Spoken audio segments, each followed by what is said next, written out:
does the dialect coaching for the show was actually the former head of dialects at Carnegie Mellon before I was there. So, you know, our first 2 years in drama school, they won't let us, they force us to write in another alphabet. There's an entire phonetic alphabet that we were drilled on and we have to learn.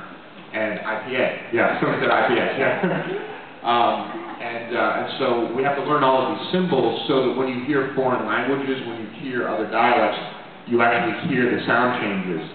And if you learn it and apply yourself to it, I mean, I wound up getting an audition at one point to play this part where I had to speak German and French in the audition, and I'd never spoken either before, and I wound up getting the part because of this alphabet. So getting there and meeting and seeing that the dialect coach used the same alphabet, it was a really easy transition. But from there, that was probably the one thing that made me the most nervous about the part, because I wanted to do justice to people who are from that area, obviously. So, thank you. There's a question over here. Yeah. Yeah, so far, what has been your favorite scene to play Alcide? My favorite scene as Alcide? Favorite scene as Alcide?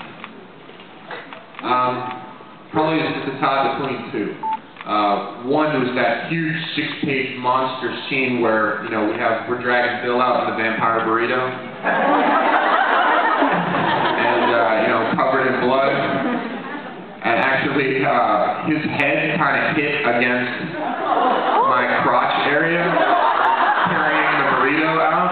And it happened on the first take, which means that, all the costume people come in and they're kind of looking to make sure for continuity purposes. So, because his head kind of hit there, then I wore that jumpsuit for like the next 3 episodes. I mean, basically like the next 2 months I wore this jumpsuit that had to have blood right there.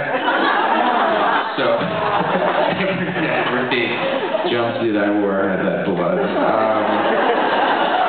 But anyway, that scene was a blast. I mean, literally a blast. I, blew Coot's brains out.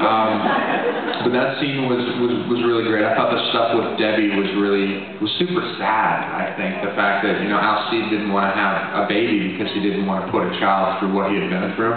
And it's little lines like that, just one line that kind of tells me everything about him and how sad it must have been for him to grow up and not really feel a part of the kids in high school and kind of be an outsider and looking in.